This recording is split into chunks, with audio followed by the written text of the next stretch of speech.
Emily stood in the quiet nursery, her hand resting gently on her round belly as she looked at the soft white crib she had spent the morning assembling. The baby mobile above swayed gently, playing a lullaby that brought tears to her eyes, not from joy, but from a sense of looming betrayal she could no longer ignore. Married to Daniel for 5 years, Emily had built a beautiful life with him, or so she thought. Daniel, a tech millionaire and entrepreneur, had given her everything: a mansion, a luxurious lifestyle, vacations, and most importantly, promises. But in recent weeks, those promises had started to feel hollow. Daniel was always busy. Meetings that ran into midnight, business trips with no check-ins, a phone constantly turned face down. At first, Emily gave him the benefit of the doubt. He was, after all, providing for their future.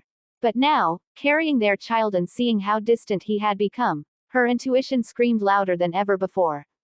It was a Tuesday afternoon when everything shattered. Emily had just finished folding tiny baby clothes when her phone buzzed. It was her best friend Chloe. The message was brief but powerful. "Emily, I saw Daniel today. He wasn't alone. I think you need to know." Her heart dropped. After a long pause and a trembling breath, Emily replied, "Where?" Chloe sent the location: a private restaurant on the edge of town. Emily's heart pounded as she grabbed her coat. She shouldn't be driving in her condition, but this wasn't about recklessness, it was about truth. At the restaurant, Emily didn't enter. She parked outside and stared through the large glass windows. There he was, Daniel, leaning in across the table with a woman she'd never seen before. She was young, elegant, and clearly comfortable. She touched his hand. He didn't pull away. Emily's world froze. She quietly took a photo, her hands shaking, then drove away, not back home, but to Chloe's apartment. There, tears fell uncontrollably. "Why, Chloe, I'm carrying his child. How can he do this to us?" Chloe held her. "You don't deserve this, Em. You're strong. You can do this." That night, Emily didn't confront Daniel. She went home, wiped her tears, and prepared dinner like she always did. When he walked in at 10:15 p.m., she greeted him with a smile. He kissed her on the cheek and lied, "Meeting ran late, babe."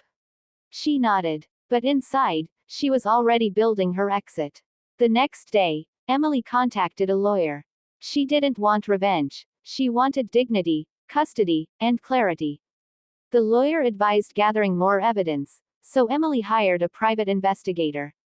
Over the next 2 weeks, Daniel was caught red-handed. Hotel bookings, secret dinners, text messages to the woman saved as Daniel client PR. Emily didn't need any more proof. What broke her most wasn't the betrayal itself, but how Daniel still kissed her forehead every night as if nothing had changed. As if she was invisible. As if the baby growing inside her didn't matter. Then came the day of reckoning. Emily planned a surprise baby shower. She invited close friends and family. Balloons, flowers, blue and yellow decorations. It was perfect. Daniel, of course, was invited too. She asked him to arrive at 5 p.m. sharp. He arrived late, as always, this time with lipstick faintly smudged on his collar.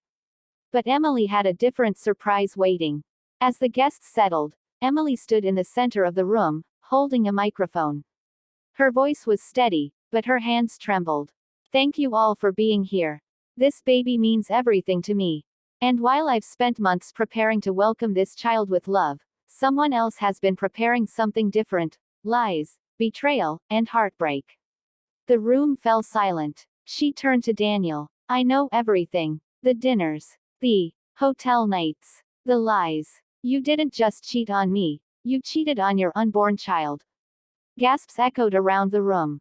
Daniel's face turned pale. "I didn't want to ruin this day, but I also couldn't fake this moment. You don't deserve to stand beside me as a partner or as a father, at least not yet." Then she walked away, leaving Daniel humiliated in front of everyone he pretended to impress.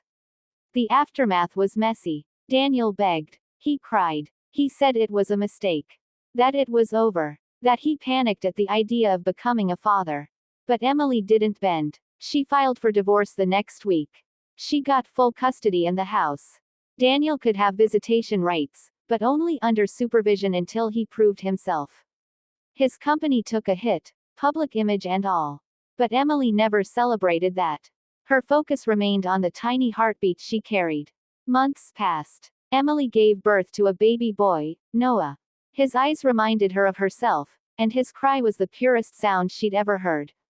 She smiled for the first time in a long time. Daniel tried to change. He went to therapy, apologized publicly, and distanced himself from the woman he once risked everything for. Emily allowed him to meet Noah, but always on her terms. She wasn't cruel, just cautious. Years went by. Emily thrived. She started her own maternity wellness brand, became a speaker for women who experienced betrayal during pregnancy, and eventually found love again, not with another man, but within herself and her son. As for Daniel, he learned his lesson. Life had shown him what truly mattered, and how quickly it could all be lost.